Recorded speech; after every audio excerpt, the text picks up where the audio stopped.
Hey everyone, hope you're doing great. Welcome back to my channel. In today's video, we'll dive into what if Deku was hunted by a government that feared his evolving mind? Smash that subscribe button, and be sure to peek at the description below. Let's begin. The air and ground gamma tasted of ozone and pulverized concrete.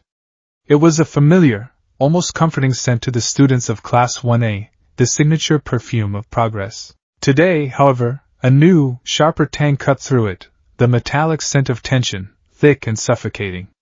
They weren't fighting robots or each other. They were facing the real thing. Objective is the payload in the central plaza. Aizawa's tired voice crackled through their comms. Heroes have 5 minutes to secure it. Villains, your job is simple, stop them, and try not to demolish the entire city this time, Bakugo. A growl from across the plaza was the only reply. The villain team was a 2-person nightmare squad, the rabbit hero, Mirko, and the wing hero, Hawks. Speed and lethality incarnate. It was a ludicrously unbalanced matchup, designed not for victory, but for brutal, humbling experience. Izuku Midoriya, call sign Deku, stood beside Shoto Todoroki, his body a coiled spring of potential energy. Green lightning, now so familiar it felt like a second pulse, danced across his skin. But something else was flickering behind his eyes. It had started subtly a few weeks ago, after the war. A flicker of an idea that wasn't his own. A tactical suggestion in another's voice. Now, it was a deluge. Reality was no longer a solid, singular plane. For him, it had become a multi-layered schematic. Overlaid on the physical world were shimmering, ethereal lines of code, data streams of pure information. He could see the wind currents as pale blue vectors, the structural stress on buildings as a heat map of orange and red, the kinematic potential of every person on the field as a cascade of ghostly afterimages. It was the vestiges. All of them. Their combat experiences, their lifetimes of knowledge, their very instincts, had stopped being a library he could visit and had become an operating system running constantly in the background of his own consciousness. They'll come in fast, Todoroki stated, his voice a low murmur, steam pluming from his left side as ice began to creep from his right. Mirko will create a ground-level diversion. Hawks will use the chaos for an aerial approach. No, Deku said, his voice quiet but absolute. The data streams were screaming a different story.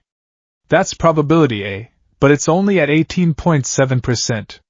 Hawks's primary strategy is psychological. He'll feint, make us commit to the obvious, then they'll strike from an entirely different vector. Todoroki looked at him, a flicker of confusion in his heterochromatic eyes.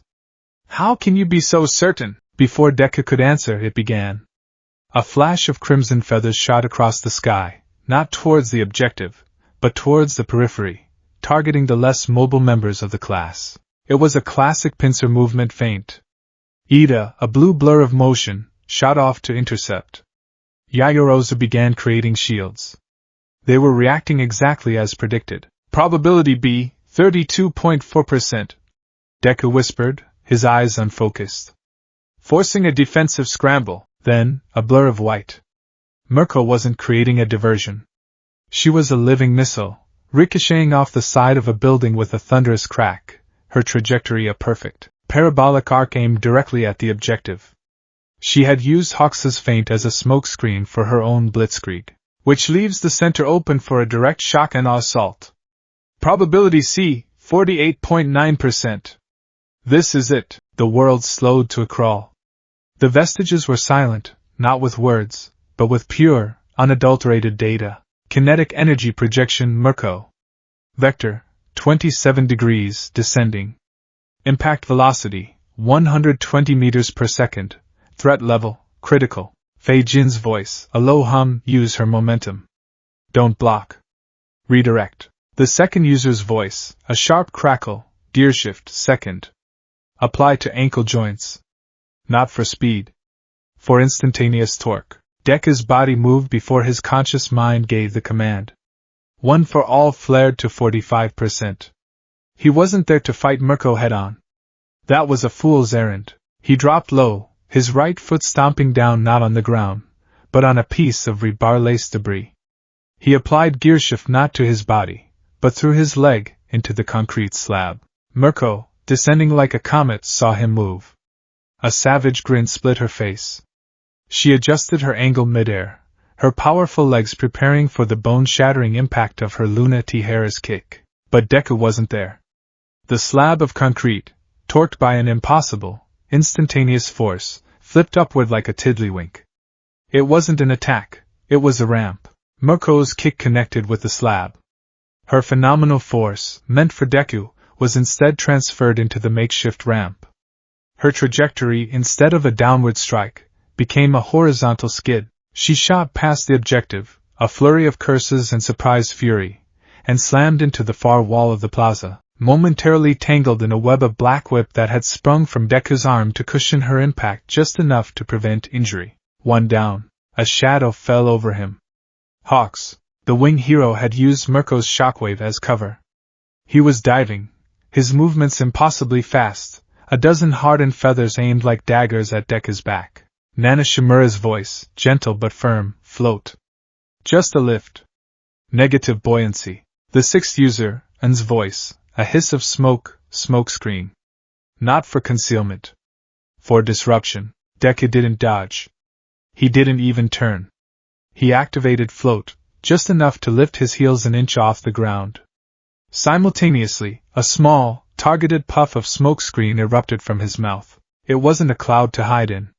It was a small, dense burst of particulate matter, shot directly into the path of Hawks's dive. The data streams in his vision flared. The blue vectors of the air currents, previously stable, became a chaotic swirl as the hot smoke interacted with the cold air of Todoroki's nearby ice. Hawks was a master of the air. He could read currents better than anyone alive. But he couldn't read currents that had been artificially and randomly altered in the microsecond before he passed through them. His precise dive became a clumsy stumble in midair. The subtle shift in air pressure threw his delicate control off by a few crucial degrees. His feathers, aimed for center mass, whistled past Deku's ears, embedding themselves in the ground around him. As Hawks overshot, a single strand of black whip lashed out. It didn't grab him. It wrapped around the hilt of one of his larger primary feathers, still sheathed at his hip. Deku pulled. Not hard, just a sharp tug. It was enough. Hawks's aerial balance was predicated on perfection. The unexpected pull threw his center of gravity, forcing him into a spiral. He recovered instantly, a testament to his skill, but by the time he stabilized, Deku was standing beside the payload, his hand resting on it. The green lightning around him subsided to a gentle hum. The entire engagement had taken 4 seconds. Silence. The rest of Class 1A stood frozen, their own small skirmishes forgotten. Mirko was extracting herself from the wall, looking more baffled than angry. Hawks hovered 30 feet up, his expression unreadable behind his visor, but the rigid set of his wings spoke volumes. In the observation room, the silence was even more profound. Eijiro Kurishima was the first to break it. Whoa! What was that? He didn't fight them. Momo Yayorozu murmured, her brow furrowed in deep thought. He dismantled them. He used their own strengths against them like it was a math problem. Katsuki Bakugo stared at the main screen, his hands clenched into fists at his sides, knuckles white. His usual explosive rage was absent, replaced by a cold, simmering stillness that was far more unsettling. He'd seen Deku's power grow. He'd fought it, been humbled by it. But this was different. This wasn't power. This was precision. It was the flawless, effortless movement of a master swordsman disarming a brawler without breaking a sweat. It was alien. He didn't even try. Bakugo ground out, the words tasting like ash. All Might stood beside Aizawa, his skeletal form rigid. A proud smile should have been on his face. His boy, his successor, had just outthought and outmaneuvered 2 of the top 10 heroes in the country with chilling efficiency. But there was no smile. There was only a knot of ice forming in his stomach. He remembered his own fights. They were brutal, powerful, driven by emotion and a burning will to save. What he had just witnessed was devoid of that. It was as elegant and as cold as a surgical instrument. Aizawa's eyes were narrowed to slits, his gaze flitting between the live feed and the biometric data on a secondary monitor. Midoriya's heart rate was barely elevated. His adrenaline levels were nominal. He had performed one of the most incredible tactical feats they had ever seen with the emotional response of someone solving a crossword puzzle. Exercise over. Aizawa's voice boomed over the speakers, flat and toneless. Debrief in 10. The debriefing room was thick with unspoken questions. The replay of Deku's 4-second victory played on a loop on the main screen, each frame dissected and analyzed. Midoriya, Aizawa began, his voice cutting through the murmurs. He gestured to the frozen image of Deku using the concrete slab as a ramp. Explain your strategy. Your positioning was counterintuitive. No hero would willingly place themselves in the direct path of Mirko's full-force attack. Deku shifted, a flicker of the familiar, nervous boy appearing for a moment. Well, I knew I couldn't block it. Her force output is too high. So, the goal was redirection. But a simple parry would have a high probability of failure due to the sheer velocity. He paused, trying to find the words.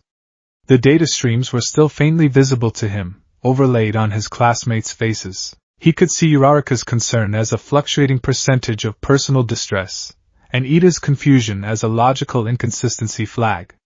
It was distracting. It's the vestiges, he finally said, looking at All Might. Their experiences. It's not just memories anymore. It's like raw data. I can see possibilities. Not futures, but probability trees. Like if Mirko-san attacks from this angle, there's a 70% chance she'll commit to a leg strike and a 30% chance she'll feint into a grapple. Each of those branches has more branches, and I can see the most likely paths. He pointed to the screen. I didn't place myself in her path. I placed myself in the path of the 0.2% probability where a localized application of kinetic force could alter the terrain and create a cascading failure in her attack vector. The room went dead silent. Kaminari looked like his brain had short-circuited. You're telling us you calculated a 1 in 500 possibility in the middle of a high-speed attack? Aizawa asked, his voice dangerously level. I didn't calculate it. Deku tried to explain, growing more frustrated. I just saw it. It was presented as the optimal solution. The data from Fei Jin's quirk on kinetic repulsion and the seconds on instantaneous force application. They synthesized. It showed me the path. He looked around the room, at the stunned and bewildered faces of his friends. He felt a chasm opening between them. He needed to make them understand. His eyes darted around the room, his mind processing, analyzing, searching for a tangible example. The data streams flared. He saw the HVAC system schematics, the building structural blueprints, the subtle vibrations in the floor. His gaze locked onto a point on the ceiling in the corner of the room. Look, he said, pointing. That support pillar. The one behind the observation glass. Everyone turned. It was just a plain, concrete-encased steel beam. During the simulation, Mirko-sen impacted the exterior of that same pillar at a 32-degree angle to escape Todoroki-kun's ice wall. The impact force was approximately 8.5 tons. According to the stress analysis data overlaid on my vision, there is now a 7.4% chance of microfracture cascade failure within that pillar's reinforced concrete casing if it sustains another impact of 5 tons, or more from a similar vector. Over time, that probability increases with ambient vibration. It's a minor flaw in the building's design. The rebar is patterned in a way that doesn't properly distribute acute, angled kinetic shocks. The silence that followed was heavier than a mountain. It was the silence of fear. Aizawa slowly raised the handheld comms unit to his lips. Power loader, Cementos. I need you in debriefing room 3. Bring a portable ultrasonic scanner. 10 minutes later, the two pro-heroes stood staring at the readings on their device. He's right, Cementos said, his blocky face a mask of disbelief. There are hairline fractures. Microscopic, but they're there. Exactly as he described. How in the world? Power Loader just shook his head, looking at Deku as if he were an alien artifact. This level of structural analysis, this is something that takes a team of engineers with advanced equipment weeks to determine. He did it with a glance. The room's atmosphere had shifted from awe to something colder. Apprehension. Deku wasn't just a powerful hero anymore. He was something else. Something no one, not even he, understood. His friends looked at him, and for the first time, he saw not just admiration, but a sliver of fear. The data stream for interpersonal trust degradation spiked to an alarming 12%. The chasm was widening. All Might caught him as the students were filing out, their chatter unnaturally subdued. Young Midoriya. A word, please. He led Deku to his office, a room that had once been a source of great comfort and inspiration. Now, it felt like a principal's office. All Might sank into his chair, the movement slow and weary. He looked older than he had just hours before. That was an incredible display in the exercise today. All Might began, his voice strained. Thank you, All Might. I was just trying to. It was cold, my boy. All Might interrupted, his voice gentle but firm. He steepled his long, thin fingers, his gaze intense. It was brilliant, flawless, and utterly cold. There was no passion. No fire. It was the work of a machine. A terrifyingly efficient machine. Deku flinched as if struck.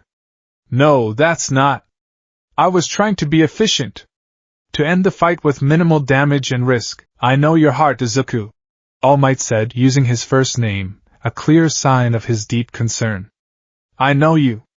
But what I saw today, and what I heard in that debriefing room, it worries me. This new evolution of One for All, it seems to be changing not just your abilities, but your very perception of the world.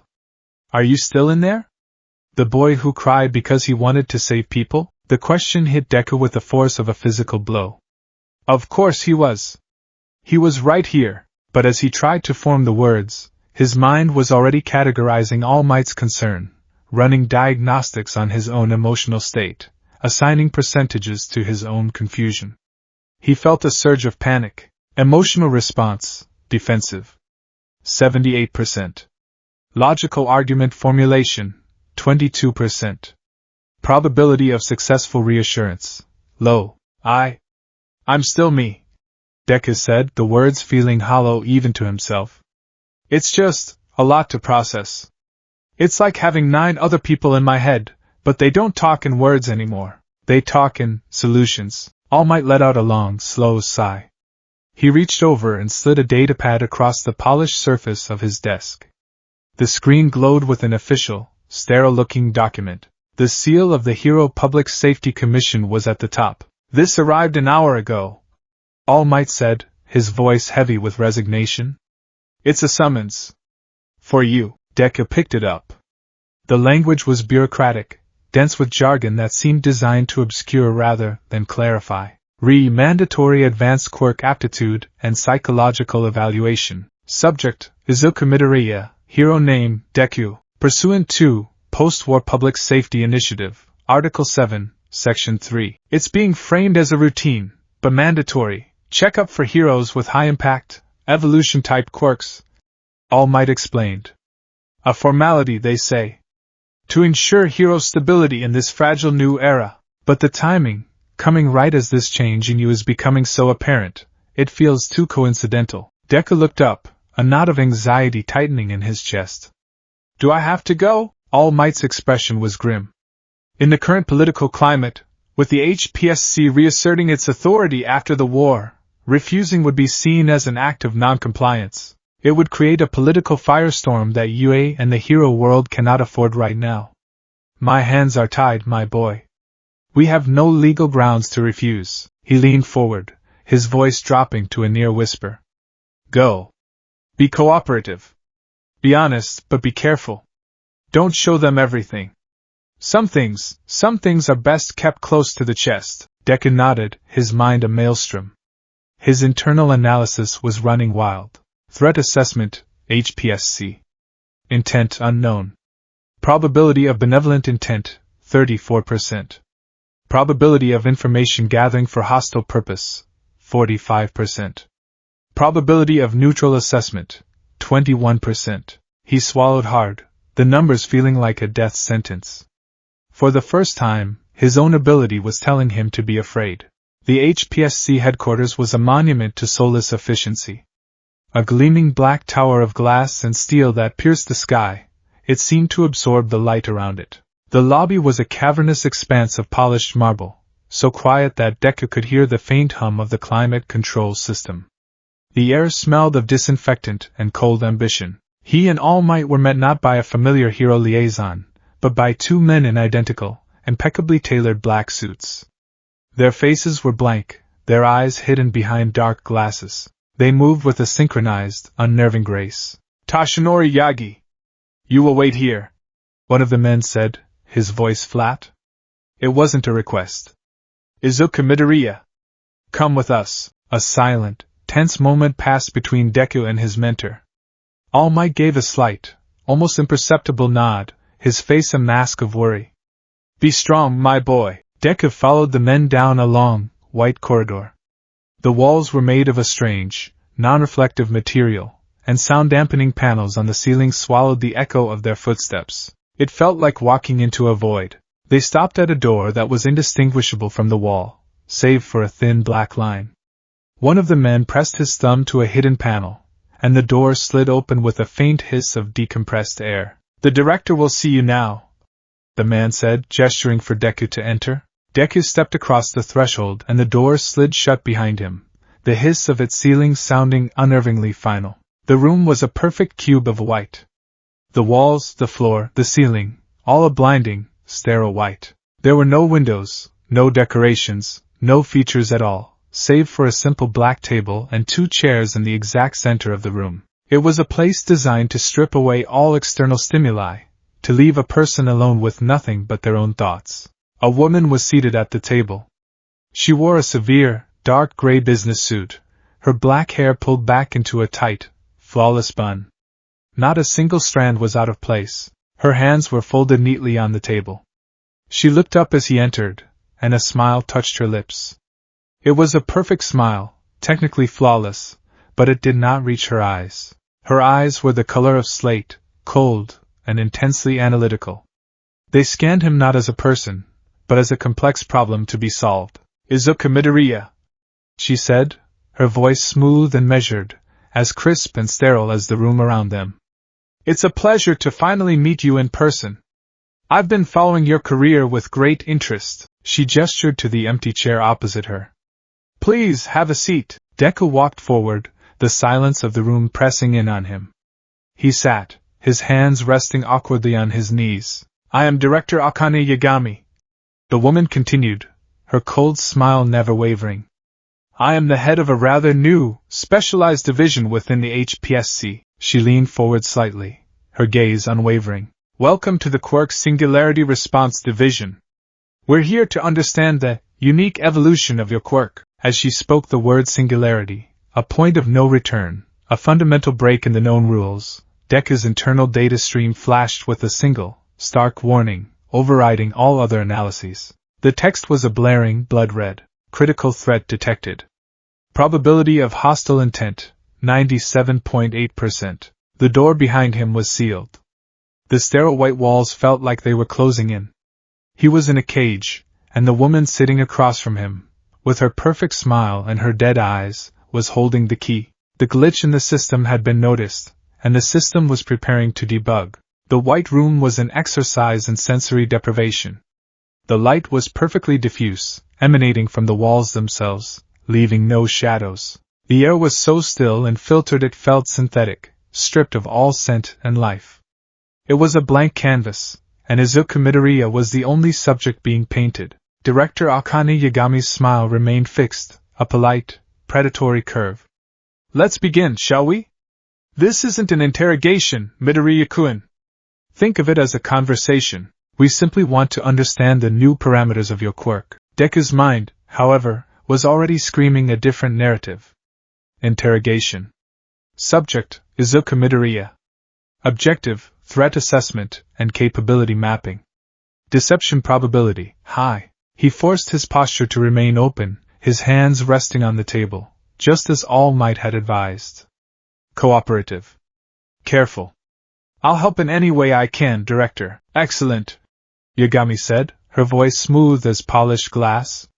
She tapped the surface of the black table, and a holographic image flickered to life between them. It was a topographical map of a small, remote island chain. Hypothetical scenario. A suboceanic earthquake has destabilized this archipelago. The main island, population 3,000, will experience catastrophic tectonic liquefaction in exactly 1 hour. Your objective is to save as many people as possible. You have access to the resources of a single, mid-sized hero agency, 20 support heroes, 3 transport vessels with a capacity of 250 people each, and 2 aerial units for reconnaissance. It was a classic, unwinnable Kobayashi Maru. A test of character and ethical choice. Who do you save? Who do you leave behind? Deku looked at the hologram, but he didn't see an island of people. He saw a data set.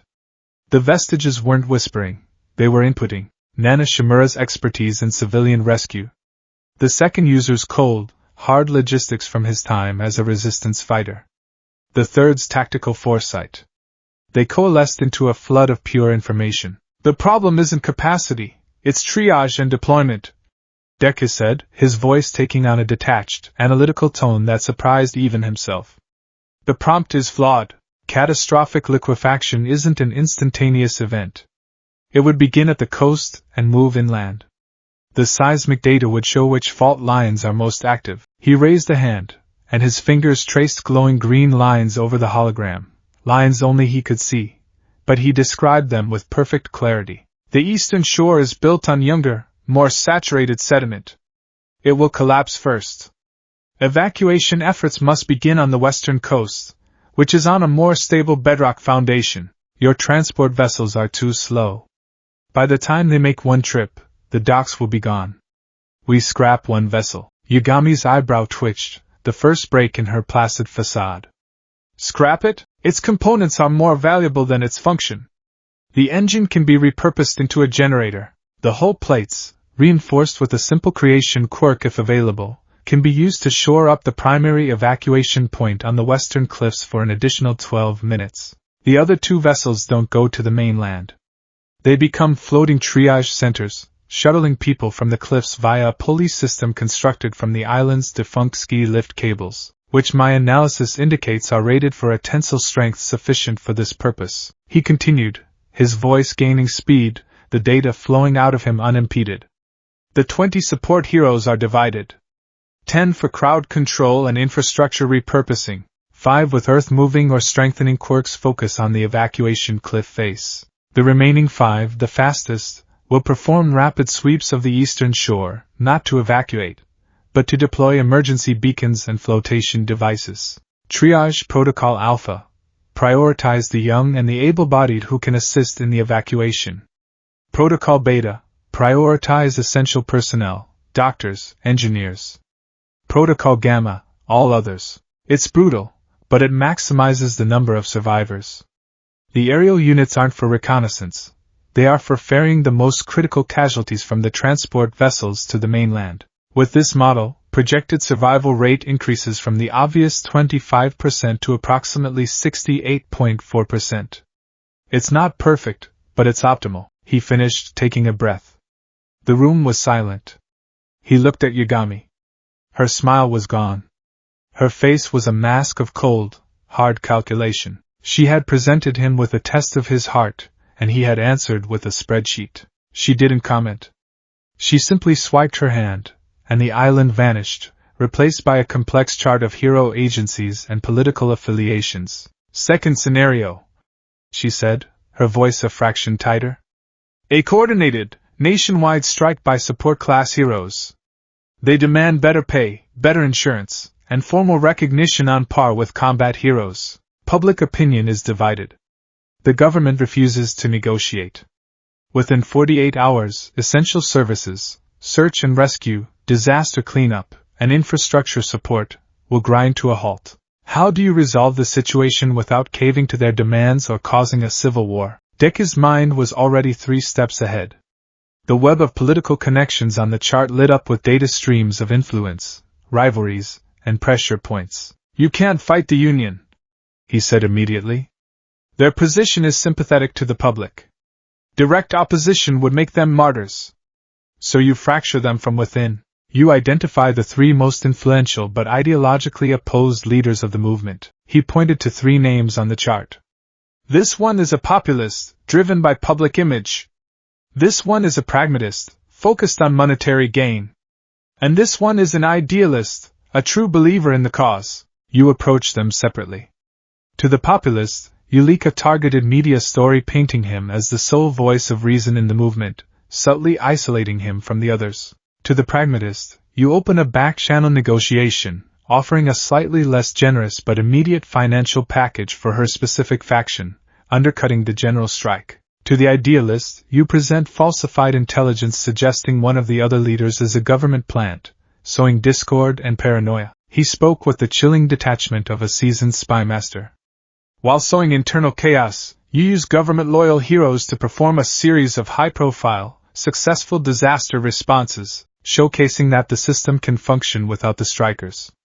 It's a propaganda play. Within 72 hours, the strike's leadership will be at each other's throats, their public support will wane, and they will be forced to accept a government-brokered deal that is substantively the same as the one they were offered initially. The government appears strong, the heroes get a token victory, and the union's power is broken for a generation. He looked up at Yagami. Her face was pale. He had just outlined a plan of ruthless political maneuvering that could destabilize the entire hero system, and he'd done it in less than a minute. He had done it because she asked, because he thought it was the right answer to the puzzle she'd given him. He was trying to be cooperative. He was succeeding all too well. "One last thing, Midoriya-kun," she said, her voice now dangerously soft. She deactivated the hologram. The room was once again a sterile white box. "During your explanation of the training exercise yesterday, you mentioned that your quirk allows you to see data streams. What are they telling you right now?" The question was a trap. A direct order to reveal his hand. Warning, direct query into core function. Deception is recommended. All Might's voice, a faint echo in his memory. Be honest, but be careful. Deku made a split-second decision.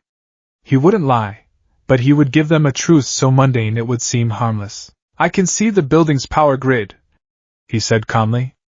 "I can see that the lights in this room are running at 98.7% efficiency.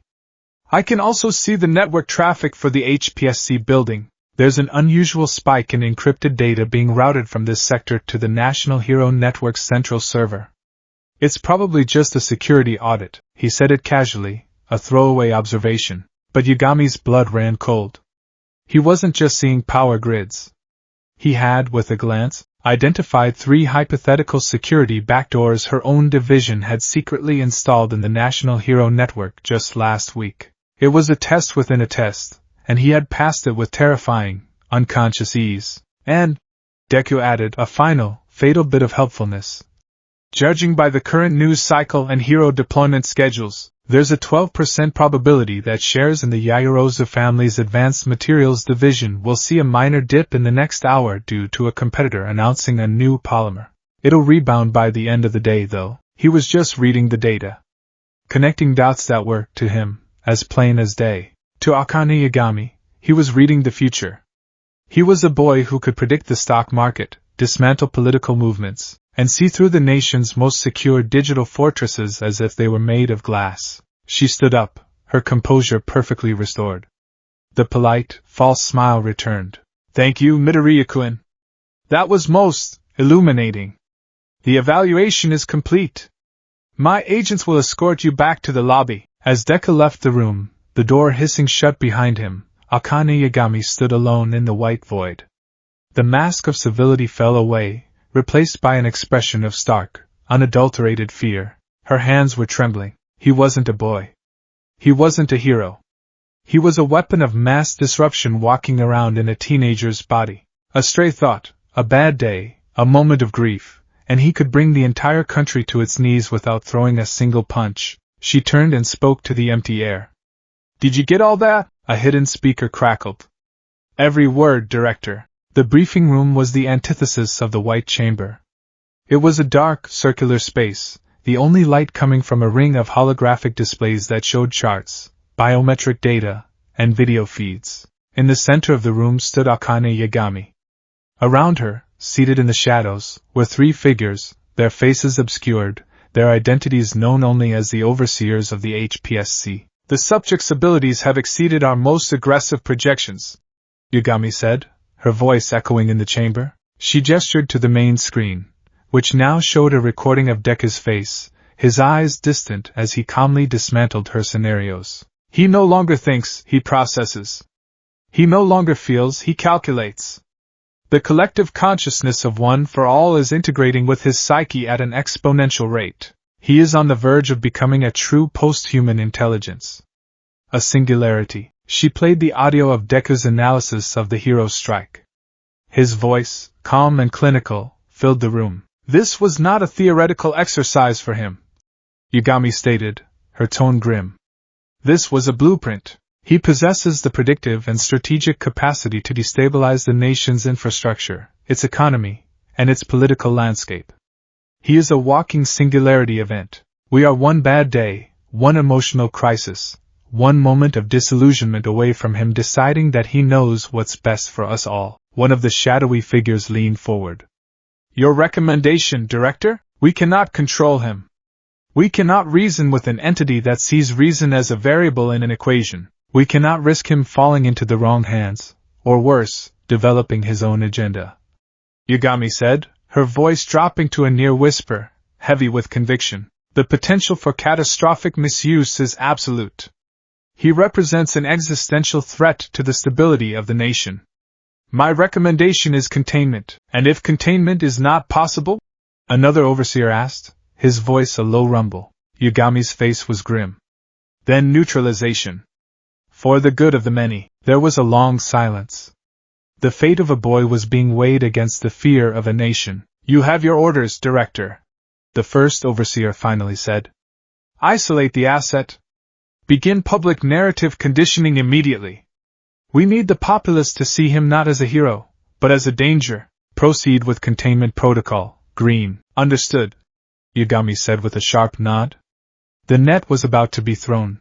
2 days later, the air outside UA's gates was filled with the familiar sounds of a bustling city.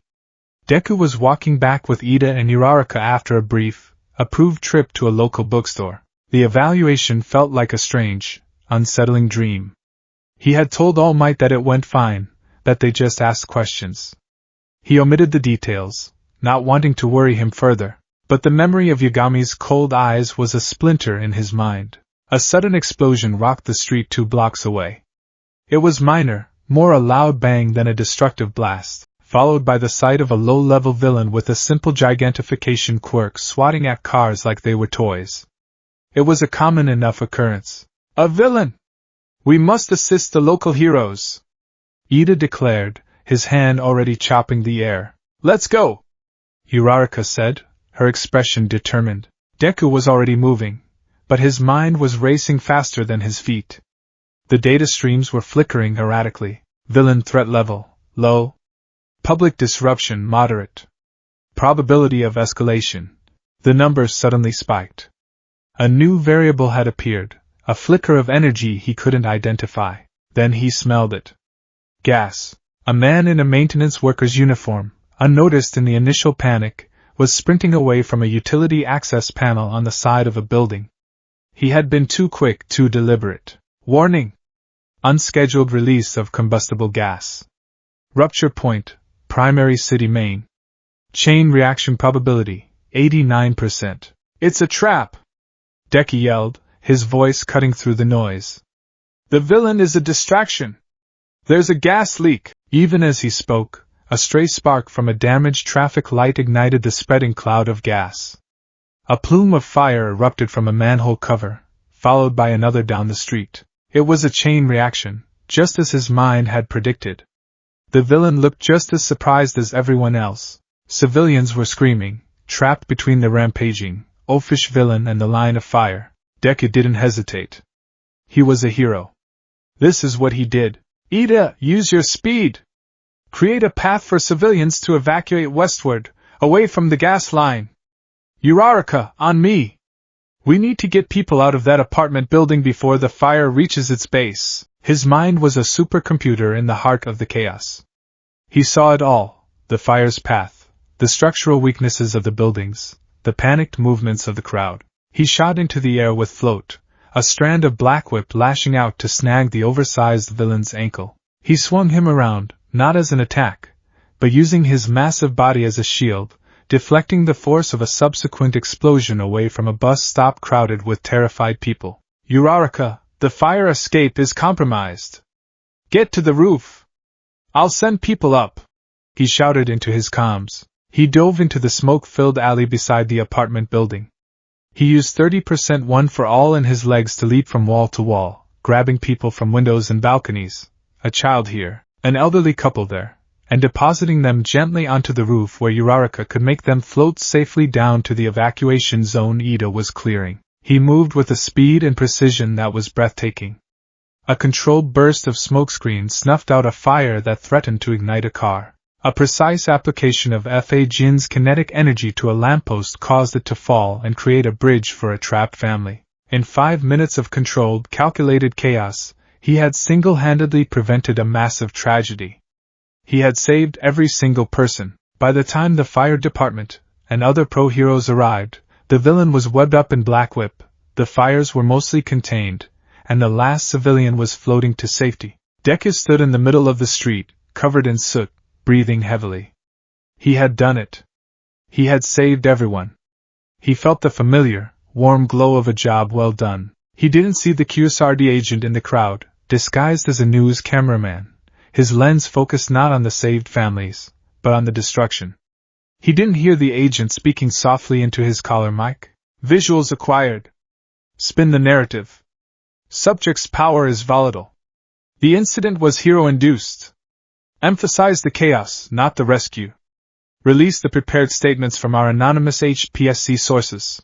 The UA common room was quiet that evening. The news was on, the volume low. Deku was at the kitchen counter, trying to scrub the stubborn soot from under his fingernails. He felt a presence beside him and looked up to see Uraraka and Ida. Their faces were etched with confusion and worry. "Deku, you need to see this," Uraraka said, her voice barely a whisper. She held out her phone. On the screen was the homepage of a major news network.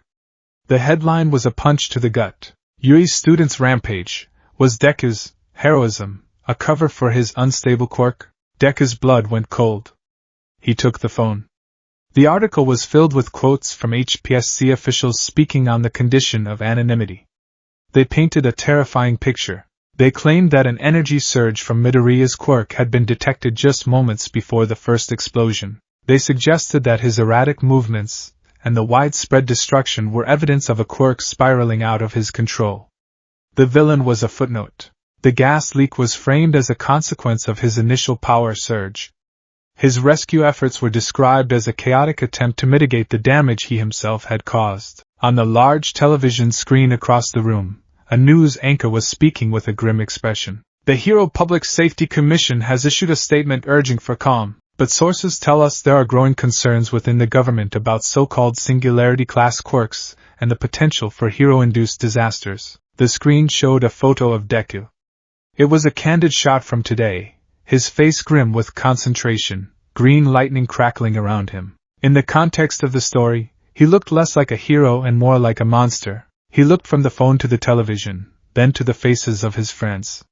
He saw their loyalty warring with a new, insidious seed of doubt. It wasn't accusation in their eyes. It was fear. Fear of him. And in that moment, his mind, his terrifyingly clear and logical mind, did what it always did. It calculated. It analyzed the events of the past few days, the cold evaluation, Yagami's questions, the perfectly timed accident, the sophisticated media spin. It saw the pieces of the net falling into place around him. They weren't just observing him. They were building a cage, and then it made one final, horrifying calculation. It ran a predictive model on the QSRD strategy, based on their ruthless efficiency and their stated goal of containment. Primary objective: isolate Izuku Midoriya. Secondary objective: neutralize support structures. Analysis: direct confrontation with subject is high risk. Optimal strategy involves leveraging subject's psychological profile. Subject profile shows extreme protective instinct towards peers. Conclusion: the data scrolled in his mind, stark and undeniable, a verdict delivered by his own evolved consciousness. Probability that the HPSC will target Class 1A to manipulate, trap, or control him, 92.3%. Deku stared at his friends, at Achiko's wide, frightened eyes and Tenya's rigid, confused posture. They were his greatest strength. And the system hunting him had just identified them as his greatest weakness. The net wasn't just for him. It was for all of them. And it was tightening. The days that followed were a slow-motion nightmare, a masterclass in psychological warfare. The media narrative, fueled by a steady drip of anonymous HPSC leaks, had taken root in the public consciousness. Izuku Midoriya was no longer the heroic Deku, the smiling successor to All Might. He was a walking question mark, a symbol of a new, terrifying uncertainty. His every past victory was re-examined through this new, distorted lens. Was his power at the USJ incident a sign of instability? Was his battle with muscular reckless endangerment? The seeds of doubt, once planted, grew with frightening speed in the fertile ground of a society still reeling from the paranormal liberation war. Inside the walls of UA, the atmosphere was thick with a cloying tension. His classmates tried to act normal, but it was a brittle, fragile performance. Conversations would halt when he entered a room. He would catch them watching him, their expressions a mixture of confusion, pity, and a sliver of that same primal fear he had seen in the eyes of the public. They were trying to believe in him, but the relentless external pressure was a corrosive acid, eating away at the foundations of their trust. All Might and Aizawa were fighting a desperate rearguard action. They held press conferences, defended his character, and presented evidence of the gas leak. But it was like trying to shout down a hurricane. The HPSC controlled the narrative, and their voice was louder, more authoritative. Their battle was not in the realm of truth, but of public perception. Deku felt like a ghost in his own life. He trained, he studied, he ate with his friends, but he was a phantom at the feast. His mind, the very thing that had made him a target, was his solitary confidant and his most brutal tormentor. It relentlessly analyzed the shifting social dynamics, presenting him with cold, hard data. Interpersonal trust metric Uraraka, 78%, down 12% from baseline. Fluctuation due to external media influence. Anxiety correlation EDA, T, 85%, up 30%. Conflict between personal loyalty and systemic authority. Hostility index Bakugo, K, 92%, directed externally at HPSC. Unwavering. Anomaly. Even Bakugo's anger, a constant, abrasive presence throughout his life, had become a strange source of comfort. It was a fixed point in a world that had turned to liquid. The trap was sprung on a Tuesday morning. The sky was a dull, washed-out gray. Aizawa had called an unscheduled assembly in the main auditorium. It was a flimsy pretext, something about new campus security protocols, and Deku's internal analysis immediately flagged it as a statistical improbability.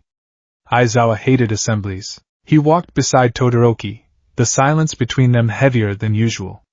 "Something feels wrong," Todoroki said, his voice a low murmur, his gaze sweeping the corridor. He didn't need a supermind to feel the tension coiling in the air. "I know," Deku replied, his own senses screaming. He could feel the subtle vibrations in the floor, the unusual energy signatures from hidden electronics, the faint, unnatural quiet that had descended upon the campus. UA was never this quiet. It was the silence of a held breath.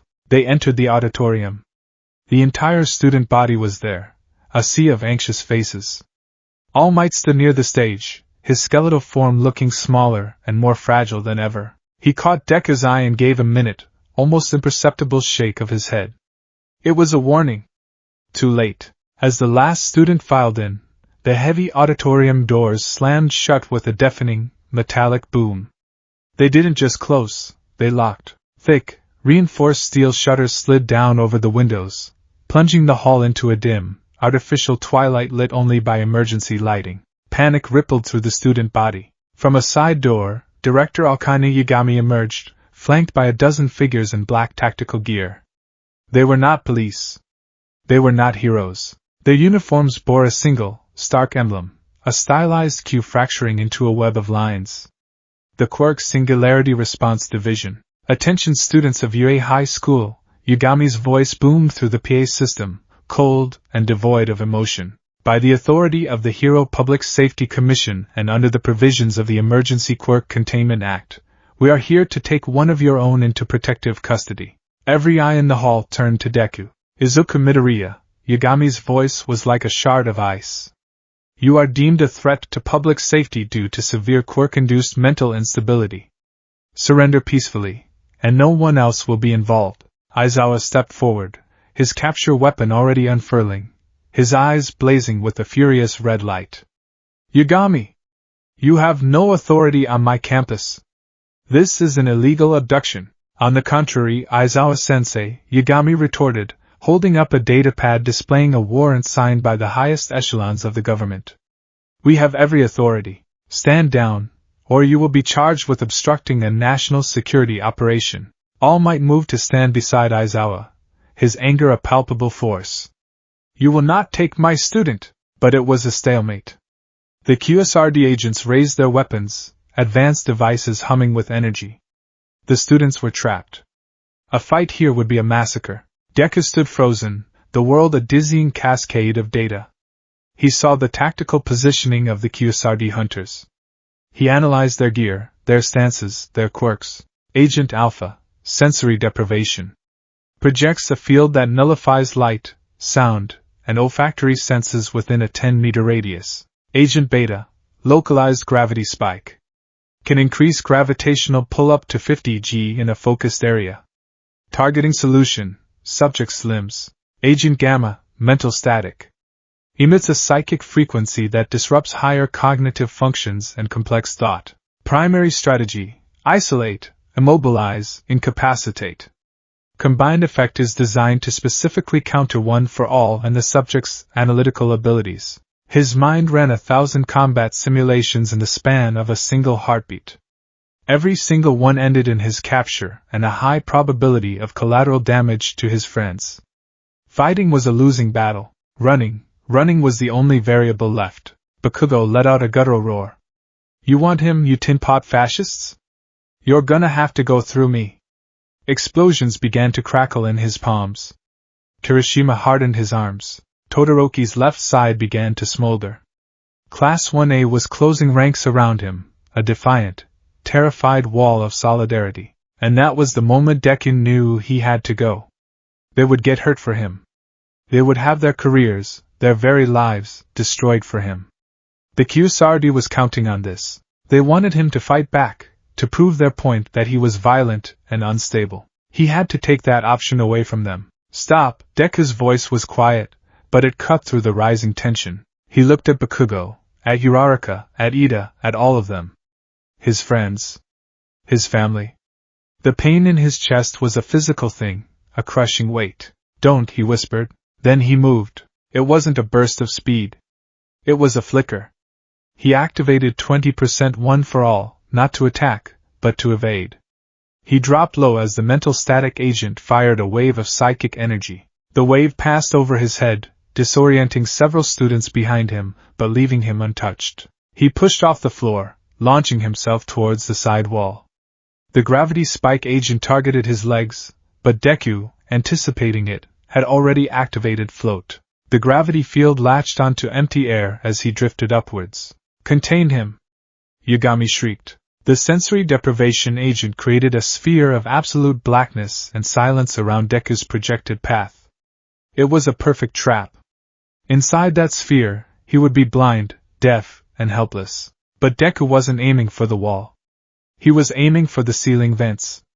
His mind had already mapped the building's entire ventilation system. He fired a strand of black whip just before entering the sphere of nothingness. It wasn't aimed at an anchor point. It was aimed at the sensory deprivation agent himself. As Deku was enveloped in darkness, he gave a sharp tug. The agent, caught off guard, was yanked forward, stumbling directly into the path of his own quirk. He vanished into his own void. Deku, inside the darkness, used the pull as a pivot. He swung up and over, firing a second strand of black whip that connected with the grating of an air vent high on the wall. He ripped it free with a screech of metal. For 1 second, he hung there, silhouetted against the dim light. He looked down at the chaos, at the stunned faces of the QSRD, at the terrified, upturned faces of his classmates. His gaze locked with All Might's. It was a silent, desperate exchange. I'm sorry. I have to do this. Trust me. All Might's face was a mask of anguish, but he understood. He saw the cold, hard necessity in his successor's eyes. Then Deku pulled himself into the darkness of the vent and was gone. The auditorium was silent for a moment, then chaos erupted. Seal the building. Activate lockdown protocols. I want every exit covered. Yagami screamed, her composure shattered. He's in the walls. Find him. The world became a labyrinth of cold, dusty metal. Deku crawled through the ventilation shafts, the sounds of his own frantic heartbeat and the distant shouts of the QSRD echoing around him. His mind was a cold, clear instrument of survival. Building schematics uploaded. Optimal path to perimeter identified.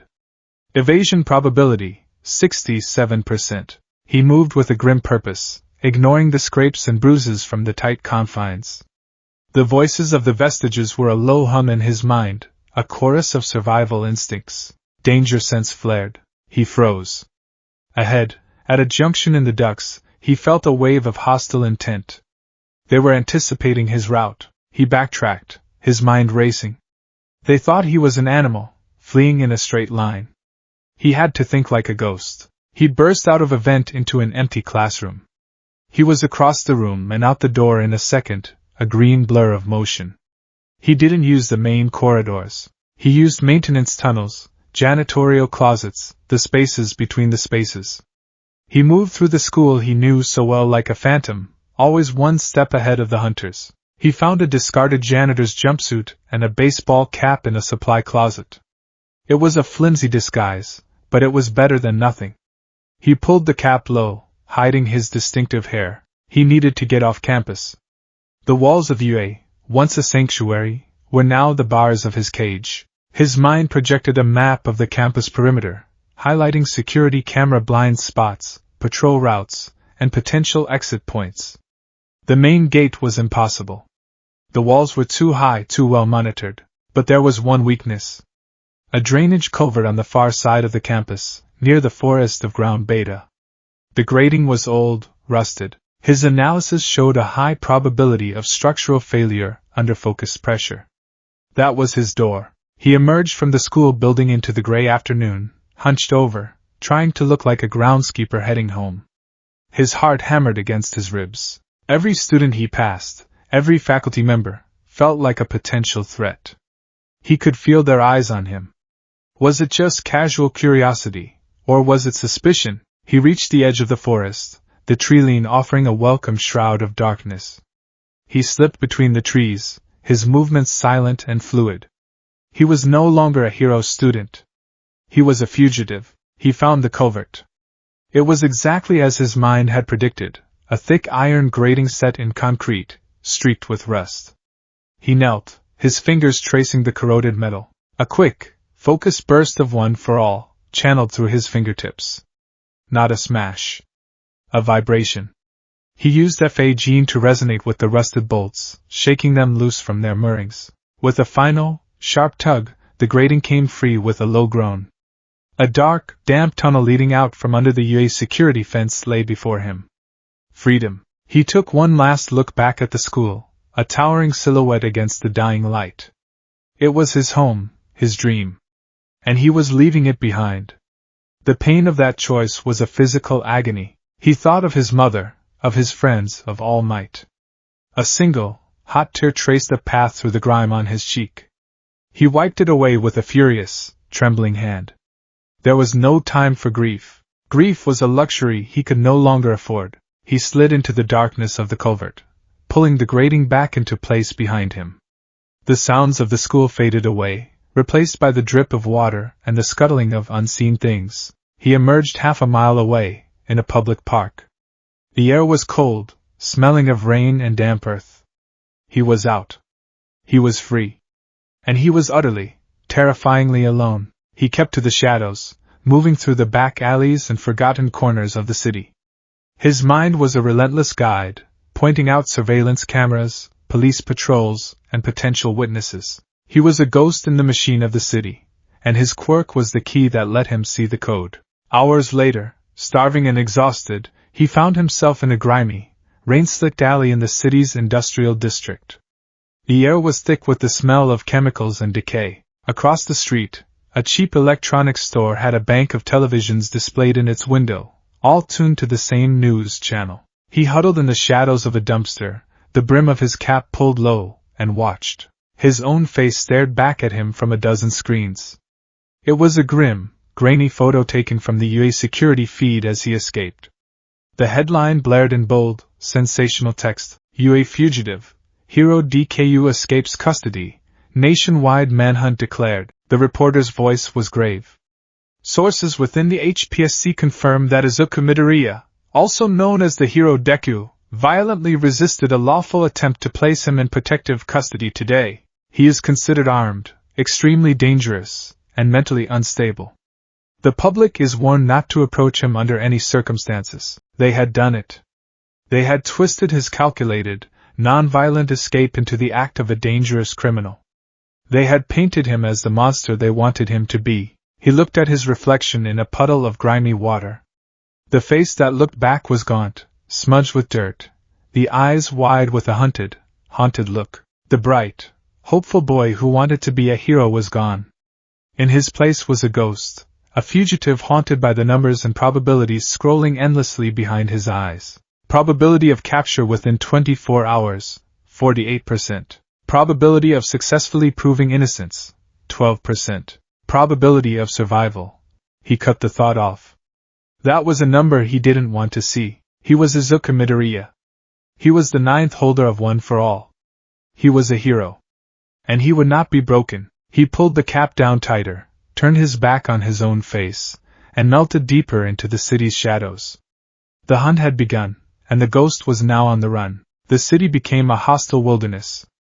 Every streetlight was an enemy spotlight, every passing pedestrian a potential witness, every siren a herald of his doom. Izuku Midoriya, the boy who had dreamed of saving everyone with a smile, was now a creature of the shadows, a ghost flitting through the concrete jungle. His life, once a structured routine of classes and training, had devolved into a primal, moment-to-moment struggle for survival. Days bled into a sleepless, paranoid blur. He learned the rhythm of the city's underbelly. He slept in the husks of abandoned buildings, the cold concrete a poor substitute for his bed at Alliance Heights. He ate what he could scrounge, discarded food from restaurant dumpsters, day-old bread from sympathetic-looking bakery workers who assumed he was just another homeless teen. He learned to ignore the gnawing hunger, to treat it as just another data point to be managed. His mind was his greatest asset and his cruelest tormentor. The constant deluge of data was a shield that kept him alive, but it was also a cage that was slowly eroding his sanity. He couldn't turn it off. Walking down a street, he didn't just see cars and people. He saw a terrifyingly complex web of trajectories, probabilities, and potential threats. Vehicle, blue sedan, 78% probability of turning left. Driver's gaze indicates distraction. Collision risk was cyclist, 14%. Passerby, male, age approximate 40, increased heart rate, pupil dilation. Cortisol levels suggest high stress. Probability of recognizing subject's face from news reports, 2.3%. Structural integrity of overhead scaffolding, 94%. Minor rust on joint 3B. Low risk. It was a relentless, overwhelming torrent of information that left no room for his own thoughts, his own feelings. He was drowning in a sea of pure, unfiltered reality, and the isolation was a physical ache in his chest. He missed the easy camaraderie of the dorms, the sound of Uraraka's laughter, the quiet challenge in Todoroki's gaze, even the explosive but predictable rage of Bakugo. He missed the feeling of a hand on his shoulder, a shared meal, a simple, human connection. Here in the shadows, he was utterly alone. One evening, huddled in the rusted shell of a decommissioned shipping container down by the docks, the strain became too much. The world dissolved. He wasn't in a container anymore. He was on a rain-slicked rooftop, the city lights a distant blur. A man with long white hair stood before him, a rifle in his hands. Haikyuu Shinomori. Danger sense, the raw, primal fear of being hunted, of a life lived in constant flight, flooded him. It was Shinomori's memory, but the terror was his. The scene shifted. He was in a dark, smoky room, the air thick with the smell of cheap booze and desperation. He felt the weight of a powerful body, the crackle of energy under his skin. The second user, he was listening to whispers of resistance, planning strikes against an overwhelming force. The cold, hard calculus of sacrifice, of sending men to their deaths for a greater cause, settled in his gut like a stone. Then blackness. The suffocating weight of being trapped, the slow burn of starvation, the ultimate despair. The sixth user N. He came back to himself with a strangled gasp, curled in a fetal position on the cold metal floor. His body was trembling violently, his face wet with tears he didn't remember shedding. It wasn't just their experiences anymore, it was their trauma. He was experiencing a data cascade, a flood of raw memory and emotion from the vestiges, unfiltered by the buffer of time. They weren't just advisors in his head, they were ghosts, and he was their haunted house. He pressed his palms against his eyes, trying to force the images out, trying to remember the feeling of his own hands, his own body. Who was he? Was there anything left of Izuku Midoriya, or was he just a vessel for the echoes of the dead? A voice, calm and steady, cut through the psychic static. It was Nana Shimura. Not a memory, but a conscious presence, a gentle hand on his spiraling mind. Breathe, Izuku. Just breathe. You are the ninth. You are the anchor. We are a part of you, but you are not lost in us. Focus on the now. The physical. What do you feel? He forced his mind to obey. Cold, he rasped, his voice hoarse. The floor is cold. It smells like salt and rust. Good, Nana's presence soothed. You are here. You are now. We are with you, not in place of you. The trembling subsided. The data stream, which had been a chaotic storm of red alerts and fragmented memories, settled back into its familiar, overwhelming but manageable flow. He was still himself, battered, frayed, but still there. He had to hold on to that. He knew he couldn't survive like this for long. The Kusardi was a systematic, relentless hunter. His luck and his quirk could only keep him hidden for so long. He needed help. But who could he trust? Reaching out to anyone was a risk. It would put them in danger, paint a target on their backs. The thought of Yagami's agents closing in on his mother, or his friends, was a colder fear than any of the vestiges' memories. His internal analysis confirmed it. Contacting civilian assets, e.g., Inko Midoriya 98% probability of compromising their safety. Contacting UA staff through official channels, 91% probability of interception by HPSC monitoring. He was trapped. A ghost who couldn't even risk rattling his chains for fear of who might hear. Toshinori Yagi, the man the world knew as All Might, sat in the dim light of his office at UA.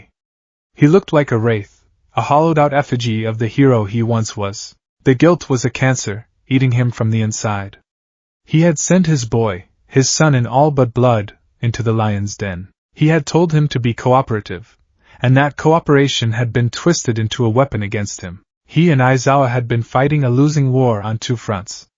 Publicly, they were mired in a bureaucratic swamp, their requests for information denied, their protests logged and ignored. Privately, they were trying to hold together a class of terrified, angry teenagers who felt betrayed by the very system they had sworn to uphold. They're stonewalling us at every turn, Aizawa said, his voice a low growl.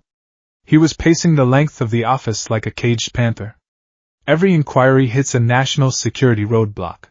Tsukachi is trying to pull strings, but his hands are tied. The Kusardi is a black box. It operates above the law. Then we have to operate outside of it, All Might said, his voice gaining a hard, uncharacteristic edge. The familiar, booming confidence was gone, replaced by the grim determination of a man with nothing left to lose. What are you suggesting, Toshinori? When I was in America, I learned a few things, All Might said, standing and walking to a heavy, old-fashioned filing cabinet in the corner of the room. He ran his fingers along the side, finding a nearly invisible seam. With a click, a false panel opened, revealing a small, secure compartment.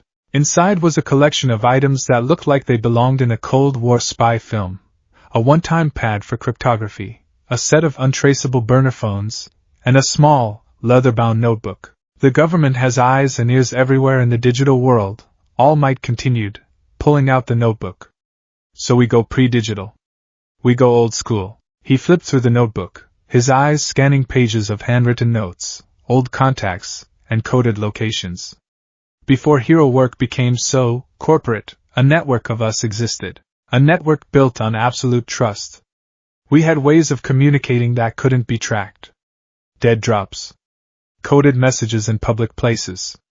The old ways. Aizawa stopped pacing, his dark eyes fixed on All Might. You think you can reach him? I have to try, All Might said, his gaze unwavering. He's my boy. He's out there alone. I will not abandon him. His plan was simple, elegant, and born of desperation. He would use the public news networks, the very tools the HPSC was using against Deku. He contacted a trusted, old-guard journalist, a man who owed him a favor from decades ago, and had him insert a single, seemingly innocuous line into a televised report about urban renewal projects. And efforts continued to restore the Dagoba Municipal Beach Park, a site once famous for its plus-ultra level of refuse, now a symbol of civic pride. It was a message in a bottle, thrown into an ocean of information. A long shot. But All Might knew his boy. He knew Deku's sentimentality, his history, and he knew that the supermind processing everything would not miss a detail as specific as that. Deku saw it. He was huddled in the back of a 24-hour laundromat, pretending to sleep on a hard plastic chair, the low hum of the dryers a comforting white noise. The news was playing on a small, flickering television mounted in the corner. When the reporter mentioned Dagoba Beach, his eyes snapped open. Dagoba. Plus ultra. It wasn't a coincidence. It was a signal. His mind raced, pulling up old memories, old conversations. The mountain of trash he had cleared to prove himself worthy. The place where his journey truly began. Information source, All Might. Intent, communication. Location, Dagoba Beach. Message probability, high. Hope, a feeling so foreign it was almost painful, bloomed in his chest. He wasn't alone. They were reaching out. Getting to Dagoba was a risk. It was a public space. But it was also his best and only chance. He waited until the deepest point of the night, when the city held its breath between midnight and dawn. He moved through the sleeping streets, a fleeting shadow, his path dictated by the cold logic of his quirk, his destination chosen by the desperate hope in his heart. He arrived at the beach.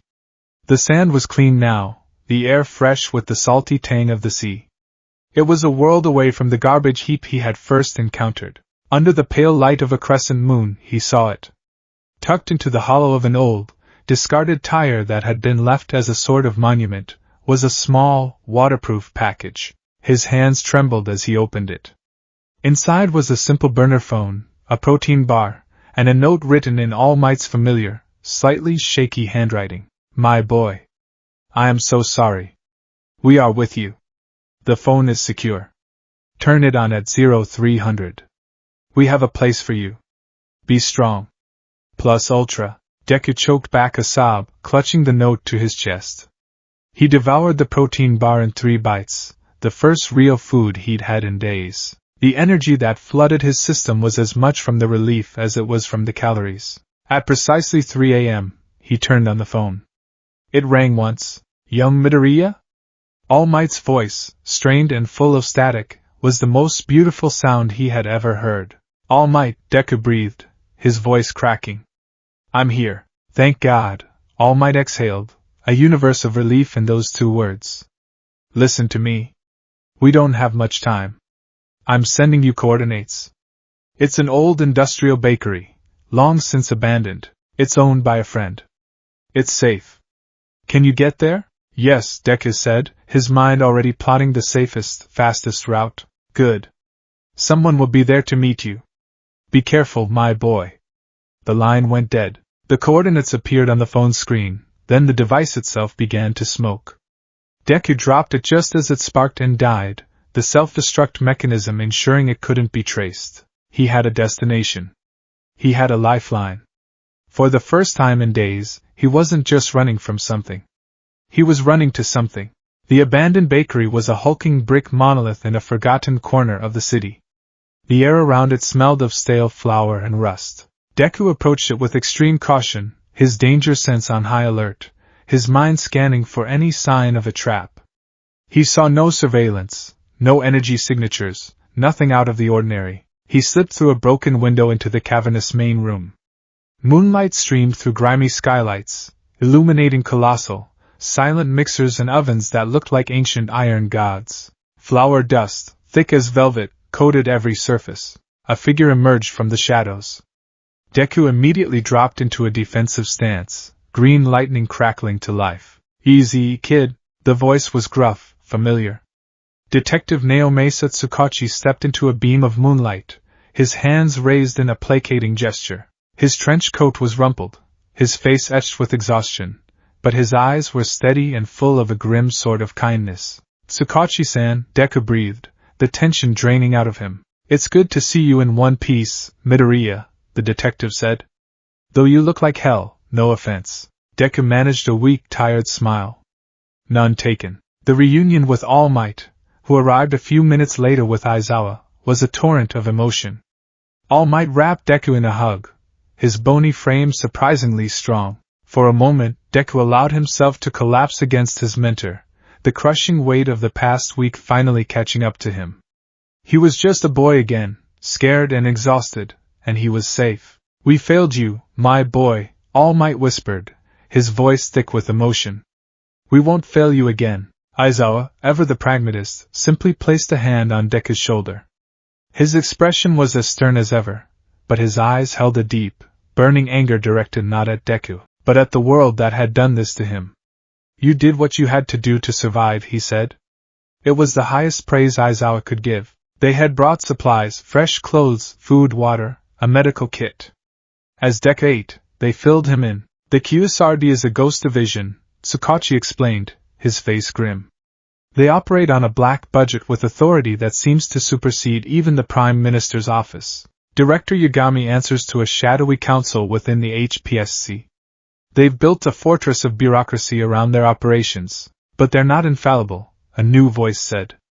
From the shadows of a massive oven, Principal Nizu emerged, his fur immaculate even in the dusty environment. His usual cheerful demeanor was gone, replaced by a cold, calculating fury. "They committed a grave error when they violated the sovereignty of my school.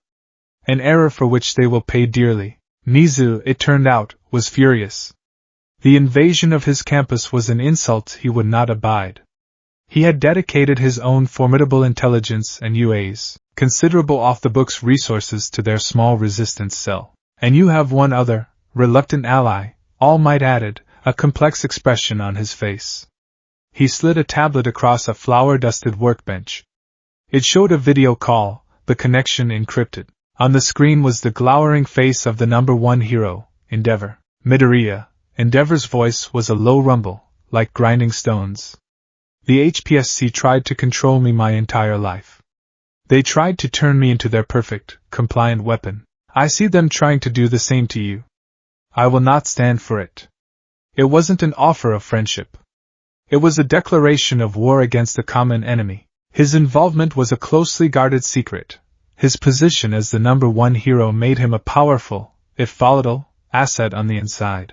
This was their small band of conspirators, a fading legend, a hardened underground hero, an honest detective, an angry supergenius rodent, and the fiery, repentant #1. It wasn't much, but it was a start. They set up a command center in the bakery's old office.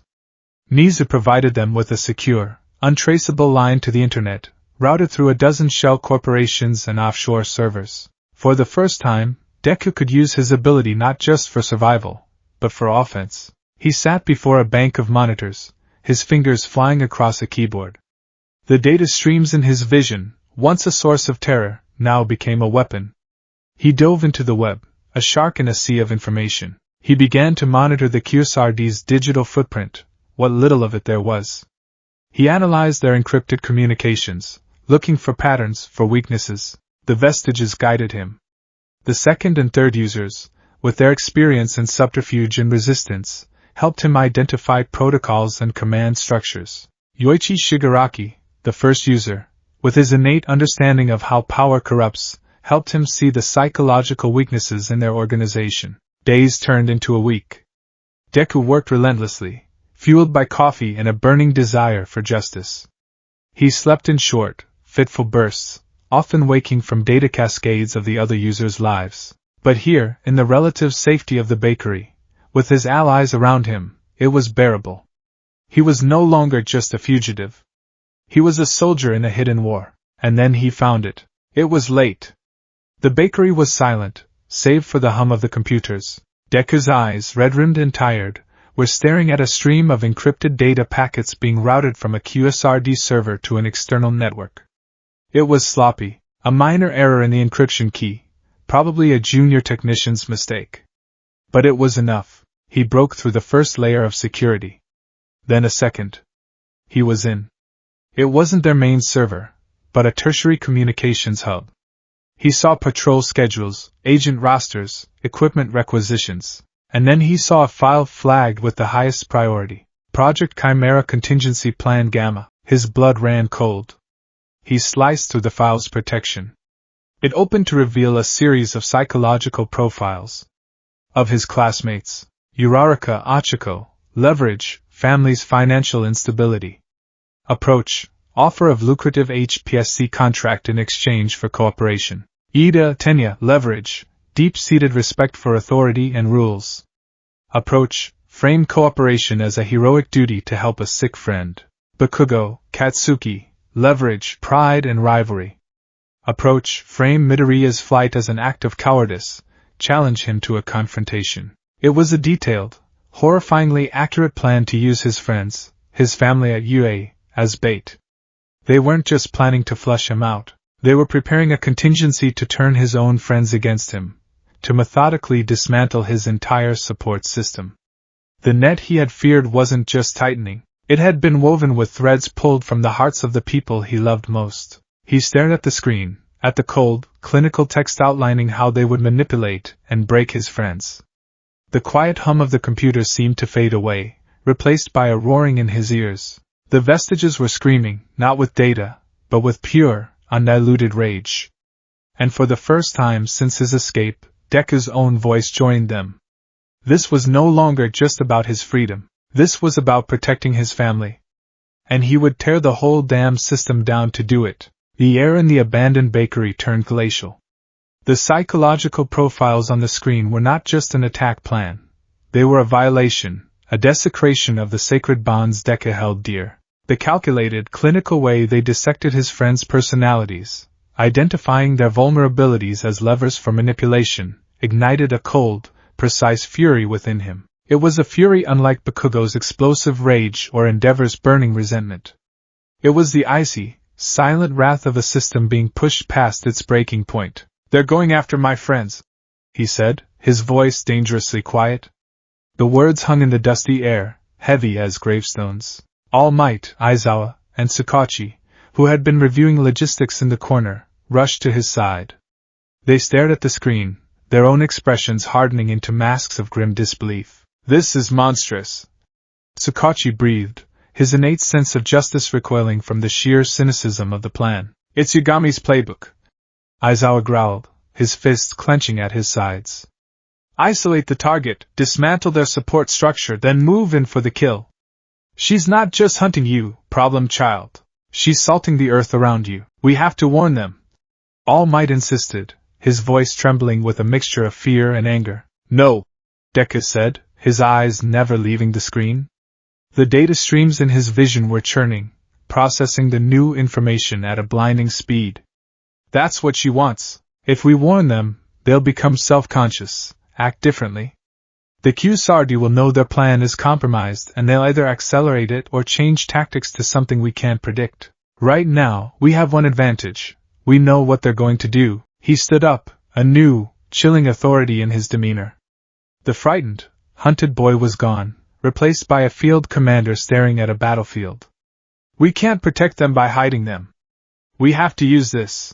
We have to let the hunters think their plan is working, while we hunt them." The shift in him was palpable. He was no longer just a survivor. He was on the offensive. Director Akane Yagami stood before the holographic displays in her darkened command center, a portrait of serene frustration. Izuku Midoriya had vanished.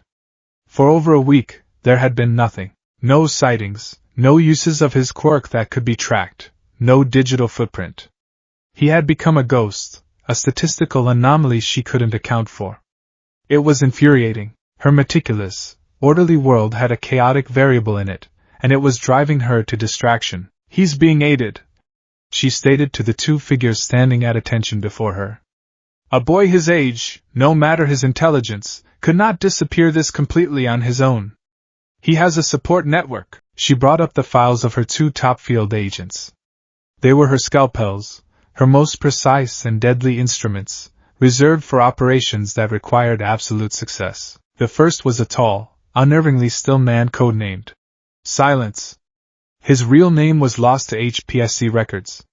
His quirk was a terrifyingly subtle form of negation. He could project a localized field, a perfect vacuum of ambient energy. Within this field, sound ceased to travel, light waves were subtly warped, and most importantly, kinetic and energy-based quirks found their power source choked off. One for all, a quirk that relied on stockpiling and releasing immense energy, would be rendered inert within his radius. He was the ultimate nullifier. The second was a wiry, twitchy woman with cybernetic eyes, codenamed Stitch. Her quirk allowed her to teleport Stitch, any object or person she could see, to another surface in her line of sight. She could stitch a man's feet to the ceiling, a car to the side of a building, or a fleeing target's clothes to the pavement behind them. Escape from her was a matter of breaking the laws of physics. His support network is his weakness, Yagami continued, her voice sharp. He's still emotionally compromised. He won't be able to resist checking on them. We have Yue under constant, discreet surveillance. The moment he makes a mistake, the moment he reaches out, you will be there. Your directive is no longer containment. It is capture. Use any means necessary. Silence simply nodded, his face an impassive mask. Stitch gave a thin, cruel smile, her cybernetic eyes glowing with a faint red light. He can't run forever, Director. See that he doesn't. Yagami dismissed them. The hunt was about to escalate. The bakery had become a fortress of information. Deku, with Nisa's guidance, had turned it into a spider's web, with himself at the center, feeling the vibrations of the city's digital life. He slept for only 2 hours at a time, a practice he'd learned from the third user's memories of wartime vigilance. He was running on fumes and pure adrenaline, but his mind was sharper than ever. The first vibration came on a Thursday afternoon. A series of encrypted transmissions near Yue, using a frequency he now recognized as belonging to the QSRD's elite hunter units. They were closing in. Threat analysis high. Agents deployed. Signatures match elite profiles. Silence and Stitch. Probability of direct assault on Yue, 2%. Probability of surveillance and trap setting, 98%. He had to move. The safe house was compromised. Not because they had found it, but because his presence there was a liability. They were hunting him, and if they got a lucky break, they would find not only him, but All Might and the heart of their nascent resistance. They're here, Deku announced, his voice tight. The elite agents. They're setting a perimeter around the school. They're waiting for me to make a move, then we evacuate, Aizawa said immediately. We find another location. No, Deku countered, his eyes fixed on a map of the city. If we run, they'll know we saw them coming. They'll change their tactics. I need to be seen. I need to lead them away from the school, away from all of you. I have to be the bait. The idea was met with a storm of protest. Absolutely not. All Might boomed, his protective instincts flaring. It's too dangerous. It's the only logical move, Deku said, his tone leaving no room for argument. They are hunting a ghost. I'm going to give them a ghost to chase. But it will be on my terms, on my ground. He pointed to a sprawling, multi-level district on the map. The old Kaminohashi interchange. It was decommissioned after the last earthquake. A maze of overlapping highways, abandoned subway tunnels, and maintenance corridors. A perfect hunting ground. His plan was audacious and incredibly risky. He would intentionally trip one of the QSRD's digital tripwires, a monitored keyword search on a public network terminal, from an internet cafe miles from the bakery. He would let them get a fix on his position, and then lead them on a chase into the concrete labyrinth he had chosen. There, away from civilians, he would turn the tables. He would be the hunter, and they, the hunted. After a heated, desperate argument, his allies reluctantly agreed. It was his life, his power, and his decision. Aizawa, however, insisted on one condition.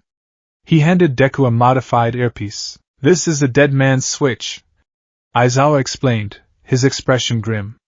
"It's linked to my comms, heavily encrypted. It transmits a continuous, low-level signal. If the signal is broken, or if you give a distress code, Endeavor will leak the HPSC's Project Chimera files to the press. It's our insurance policy. If they capture you, we burn them to the ground." Deku took the earpiece. It felt heavy with the weight of that promise. "Distress code, Ragdoll," he said, a nod to his first training exercise. Aizawa nodded. "Stay alive, problem child." The chase began in a blur. Deku, disguised in a hoodie and a face mask, used the terminal for exactly 30 seconds, then melted back into the lunchtime crowds. He felt danger sense flare almost immediately, a prickle at the back of his neck that told him he was being watched. He didn't run. He walked calmly, leading them on. He could feel their presence, 2 points of hostile intent closing in on him. He ducked into a crowded subway station, his mind processing the layout, the train schedules, the flow of people. Agent Stitch positioned on overhead walkway. Line of sight established. Agent Silence approaching from rear. Pincer movement. Optimal evasion path. Southbound train, platform B. Departure in 45 seconds. He vaulted over a turnstile, ignoring the shouts of the station staff. He sprinted through the crowd, a green-tinged blur that people barely registered. He slid into the train just as the doors were hissing shut. Through the window, he saw Stitch on the platform, a look of fury on her face as she raised her hand, her cybernetic eye glowing. She was a fraction of a second too late. The train plunged into darkness. But the hunt was far from over. He got off 2 stops later, emerging into the gray, concrete wilderness of the Kamino-Hashi interchange. The place was a ghost town, a monument to urban decay. He climbed a service ladder onto the first level of the highway, the wind whistling through the skeletons of burned-out cars. He stood in the open, waiting. A challenge. Silence appeared first. He didn't run, he simply arrived. He walked out from behind a concrete support pillar, his movements economical and eerily quiet. A 20-meter radius around him seemed to warp, the air growing still and heavy. Deku felt it immediately, a suffocating pressure on his quirk. The familiar, crackling power of One for All dwindled to a faint, barely perceptible warmth. He was in Silence's negation field. Then Stitch. She appeared on an overhead gantry, teleporting from one beam to another in a series of jerky, unnatural movements. She grinned, a predator's smile. "Nowhere left to run, little hero," she sneered. Deku didn't answer. He was processing. Silence's field-effective range, 20 meters. Power drain on OFA, 95%. Base physical attributes unaffected. Black Whip, Float, Gearshift require active OFA output and will be severely weakened.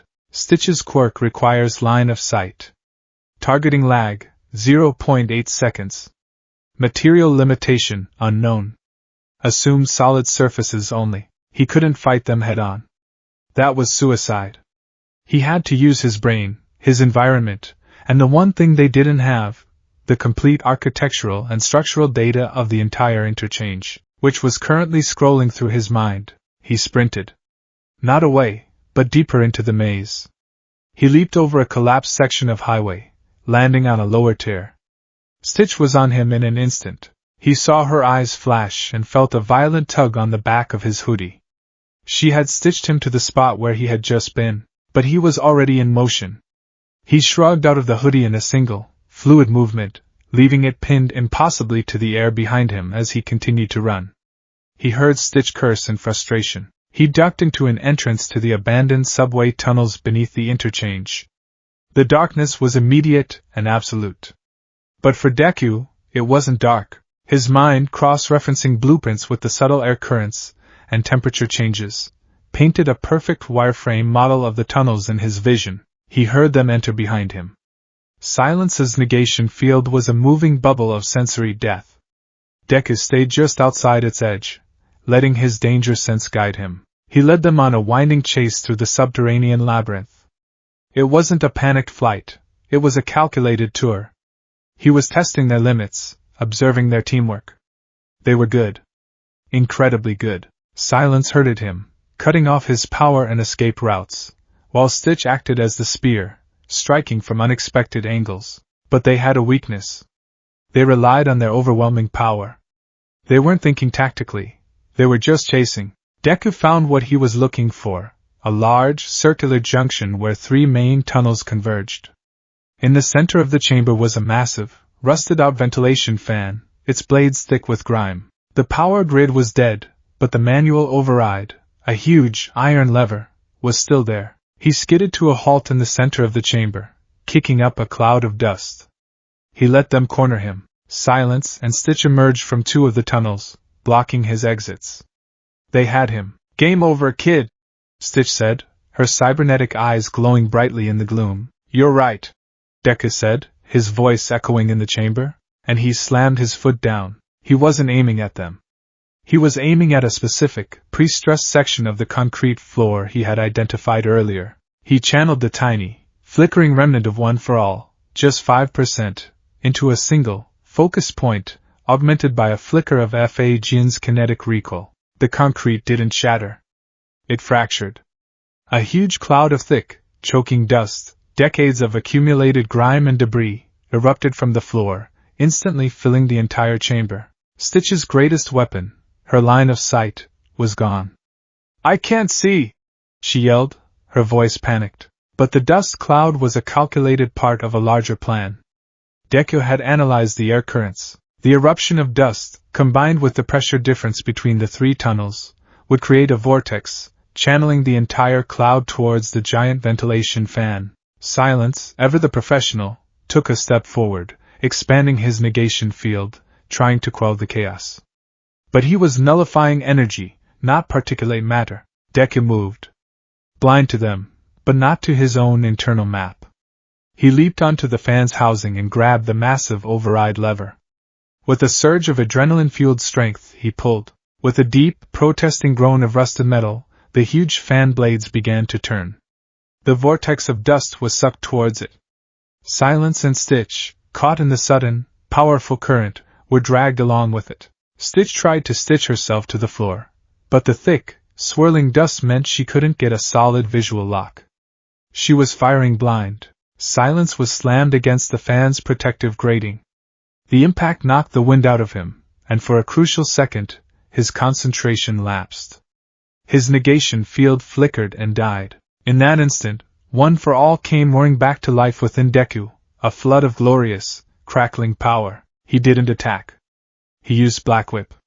Dozens of tendrils of black energy shot out, not at the agents, but at the debris on the floor. He webbed them up, pinning them against the grating in a cocoon of rubble and sticky black energy, disabling them without causing serious harm. The dust began to settle. Silence and Stitch were trapped, disarmed, and utterly defeated. Deku stood before them, breathing heavily, the green lightning of One for All casting long, dancing shadows on the walls. He had won. He had outthought them, outmaneuvered them, and turned their own strengths into weaknesses. He walked over to the incapacitated Silence and reached down, plucking a small, metallic object from the agent's tactical vest. It was a communications device, more advanced than standard hero comms. He held it up, his mind already working, analyzing its design, its frequency. He could use this. He could listen in. He could finally get ahead of them. Suddenly, a voice crackled from the device. It was faint, distorted by the tunnel's acoustics. "Mole in place. UE internal network compromised. Stand by for intel update." Deku froze. A mole. Inside UE. That's how they had known to watch the school. That's how they were getting their information. All his efforts to protect his friends, his allies, they could be undone by a single traitor in their midst. His mind seized on the signal. It was weak, but he could trace it. He focused, the world dissolving into a sea of radio waves and data packets. He followed the signal's path, through relays and firewalls, back to its point of origin. His eyes widened in horror. The signal wasn't coming from a hero's office. It wasn't coming from a student's terminal. It was originating from a low-level access point in the UA Library's administrative network. The mole wasn't a hero. It wasn't a student. It was someone no one would ever suspect. Someone with access to everything, hiding in plain sight. The net hadn't just been woven around him, it had been woven from the inside out.